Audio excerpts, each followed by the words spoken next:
All right, y'all. It is finally Friday, the last day of spring break for my kids. We got our cup of coffee. We're looking at the prices, and everything is raining red over there. But the one we want to see is still going in the direction it needs to.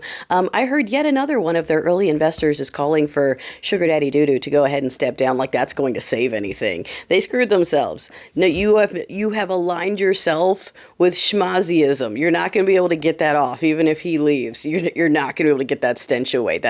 You should have said something when he threw the wave. That was when you should have said, oh, make him step down. The fact that that wasn't the problem is why it's never coming back. There's too many other options out there. The only folks interested in this are the two teethers, and you see them. They're struggling right now. Okay, they're scraping together all their family pennies to go buy an entry-level Model 3 that's going to lose half its value immediately to own the libs.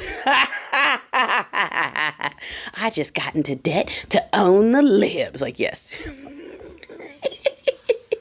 Oh, okay, I gotta watch it because I have like this little cough if I laugh too hard. So, okay. So I don't know if you saw or heard, okay, but they confirmed Oz. I'm not even going to say doctor because that one's not a real doctor either, right? Just like Phil isn't a real doctor. Oz is not a real doctor. He's in charge of Medicare and Medicaid now. Yeah, they made that happen. So while we're looking forward to tomorrow, and I'm going to circle back to that because we want to stay safe, darling. So we're going to talk about that in a minute. But I want everyone to realize how much it's on us because, after that filibuster, that was the next thing they did was continue confirming TV hosts into heads of state and heads of departments and heads of health and heads of medicine, people that have no knowledge or training whatsoever, just because they were friends and they know each other from TV. And so now they're going to make decisions about our medical programs. God. Oh my gosh, any price, right? Any price. Speaking of any price, so yeah, I'm sure you also heard that Ms. Ma'am, she made a statement after Cory Booker's thing, and then she had a speech at like a ladies' event or something, and she didn't exactly say "I told you so," but she was like, the stuff that we knew that was going to happen. I'm not going to say "I told you so," and the room giggles, and I'm like, watch. Look, that woman. She owns every "I told you so." She has the right to run around here and open every speech with "I told you so" for the rest of her fucking life. But she's not going to do it because she's too classy for that.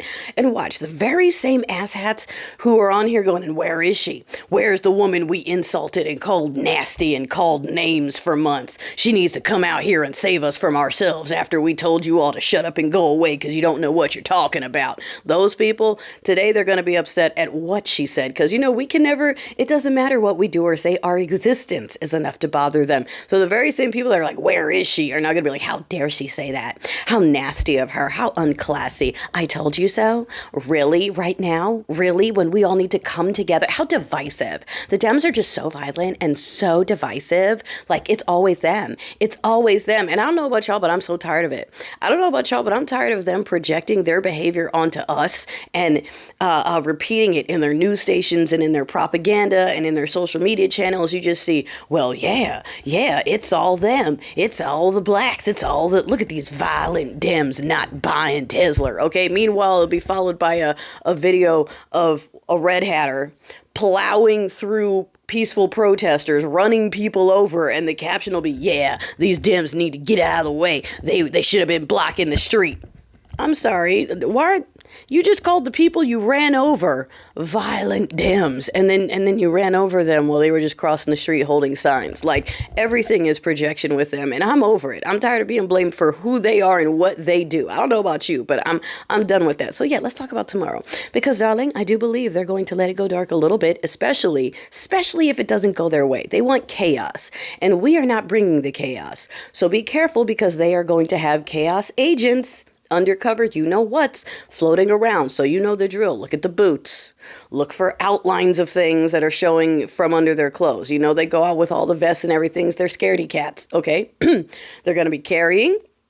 They're going to have cuffs to look at their pockets. They're going to give that Steve Buscemi, hello, fellow teenagers, vibe while they're out and about. And they are going to instigate agitation. They are going to suggest that everyone get violent. They're going to suggest something that's going to kick it up a notch. Don't listen to them. They're doing it on purpose. Don't take the bait. Continue doing the Macarena and the electric slide with your signs. That's where it's going. Okay, stick to that. Same goes for the agitators. They're going to have, all the boy groups, the ones that like to train in the woods in Tennessee off march and off beat, and it's really pathetic. I know folks are like, they're training in the woods. I'm like, have you seen them? It's a hot mess. They're training in the woods, and yeah, it's scary if you live in Tennessee because they plan on just kidnapping people out there where they can get away with it. But like, have you seen them though? They can't even march in time. It's hilarious. So just keep in mind that yeah, they are going to be out too, and just like the Floyd times, they're going to be running around in face that is black with ski masks. They're going to darken their skin, and they'll be the first ones to start throwing things, the first ones to start the ooting lay. You know, it's always them, so that they can turn around and go, look at those black. See, I saw a black throw a brick. Like, don't take the bait. That is also going to be bait. They're going to try. So don't forget, I'm in multiple places. If they do let this place go dark for a little bit, but I bet they're going to let it go dark for a day, and then it will come back on Sunday redder than before, just like the last time it went dark and came back redder than before. So I got to prepare for the onslaught of master race accounts that are going to be on here as of Sunday, you know, Jeebuzz Day, because that's where we are. Jeebuzz loves the master race. Oh my God. It's not funny.